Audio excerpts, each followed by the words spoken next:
நாம் இன்றைக்கி கேரட் பொரியல் பண்ண போகிறோம். அதுக்கு கேரட்டு, வெங்காயம், பூண்டு, கொஞ்சோண்டு கருவேப்பிலை எடுத்து வச்சுக்கணும்.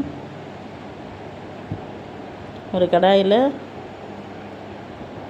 கொஞ்சமாக எண்ணெய் ஊற்றணும். 1 டேபிள் ஸ்பூன் எண்ணெய் ஊற்றுங்க போதும். ஒரு 1/4 ஸ்பூன் கடுகு, 1/4 ஸ்பூன் உளுத்தம்பருப்பு, 1/4 ஸ்பூன் கடலைப்பருப்பு,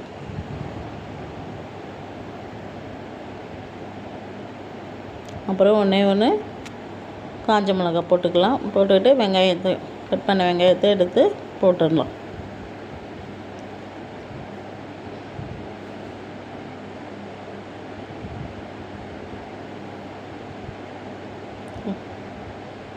கொஞ்சமாக வதக்கி விடுங்க. லைட்டாக வதக்கினா போதும்.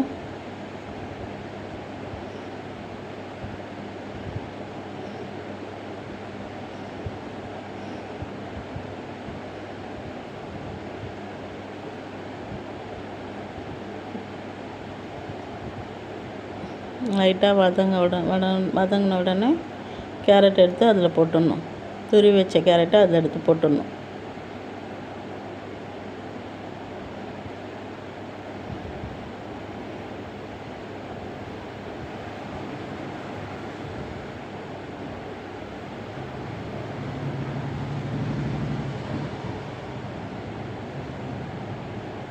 கேரட்டை போட்டு லைட்டாக கிண்டி விடுங்க.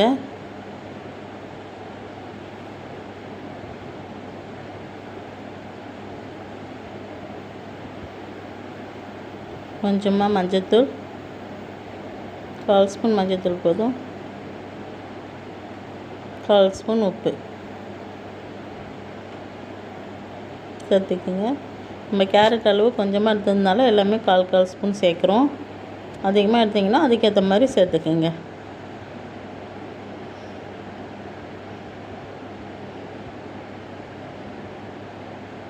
ஒரு 1/2 கிளாஸ் தண்ணி ஊற்றினா போதும்.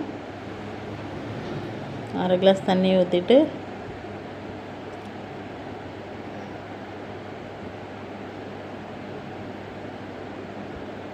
மூடி போட்டு மூடி வச்சுடுங்க. ஒரு 10 மினிட்ஸ் கழித்து ஓப்பன் பண்ணோன்னா கேரட் வெந்துட்டுருக்கும். தண்ணியெல்லாம் சுண்டி போயிருக்கு பாருங்கள்.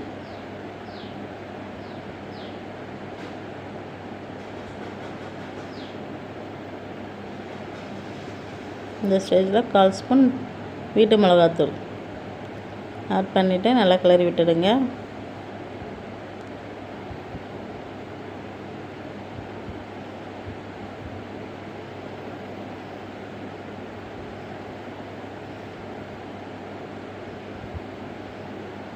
கருவேப்பிலை கொஞ்சமாக சேர்த்து விட்டுக்குங்க.